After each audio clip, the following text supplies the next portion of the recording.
MSI dog gets very excited when he sees a new package from PCBWay. He knows that there's PC boards that have his little logo on it. He gets very excited when he sees those. So here we have our latest boards. Look at how small they are. Look at how small they are compared to my thumb. They're almost thumbnail size. Yeah, these are some of the smallest boards I've ever made. They are teeny tiny, teeny tiny. Look at that. Woo! And they're thin too, so they makes them feel even tinier. They're 0.8 millimeters thick. So yeah, they came out real nice. So these are going to be fun to try to load up because of that tiny, tiny little part. I don't know if I'm going to have troubles with it or not. It is a gull wing little part, so I think it'll be okay. So yeah, let's put some solder paste on. And we'll throw them in the IR reflow oven and see how they turn out. All right, well, here we go. They look beautiful. So yeah, the part was actually easy to solder down. When it first came out of the oven, I thought, oh no, I've got a solder bridge. But actually, if you think about where that solder bridge is, it's between ground and ground. And that's probably because some of the heat sinking during the reflow oven. And actually that little solder bridge and blob of solder is actually beneficial to the circuit. It actually helps it dissipate some heat. So yeah, don't try to get rid of it. Leave it on there and things will be good. And MSI dog would approve that, okay?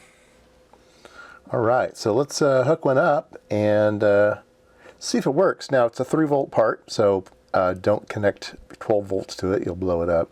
So it is a 3-volt part, absolute maximum of 5, but it's really meant to be used around 3 volts.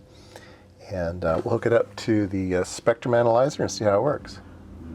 All right, because it does output up to plus 20 dBm, that's getting up there. So I'm going to put in a attenuator when I do my testing. This is a little 6 dB attenuator, and he'll be fine for this type of testing.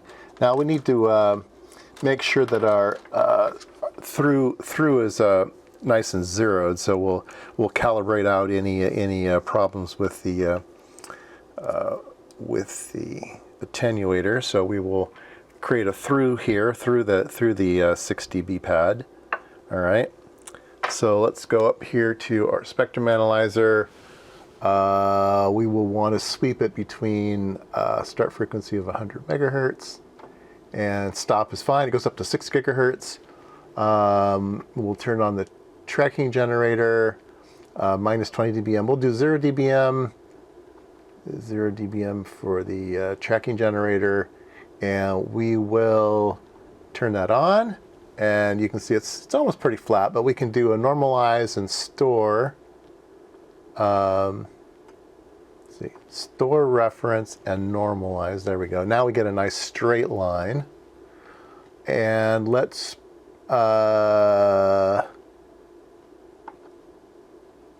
reference position. Let's put it up.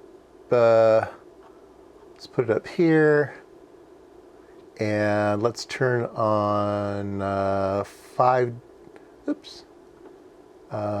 scale. We'll do 5 dB scale. There's our 0. And oh, actually, we want to. Yeah, I forget this is an amplifier. So yeah, we'll do the 50%. So we'll keep it there. All right.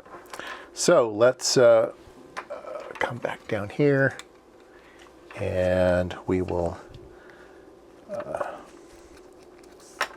Take out our through calibration. That's just a little female. And this will go on the output. The back side is labeled input output, so you can't mess it up. Put this on. Put this on.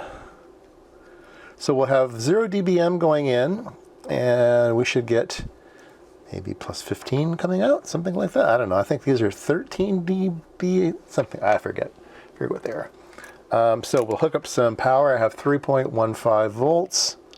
That's fine. Here's our VCC. Here's our ground. And we'll come take a look at what we got. All right, there we go. Let's angle this towards the camera a little bit. All right. So we have about 10 dB. Okay.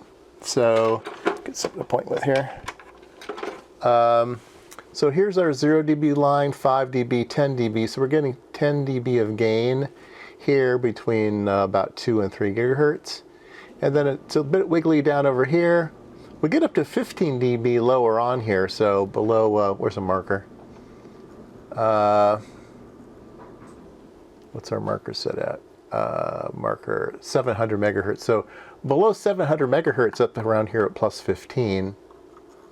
And then there's kind of a dip at 900 and a dip at 1.8.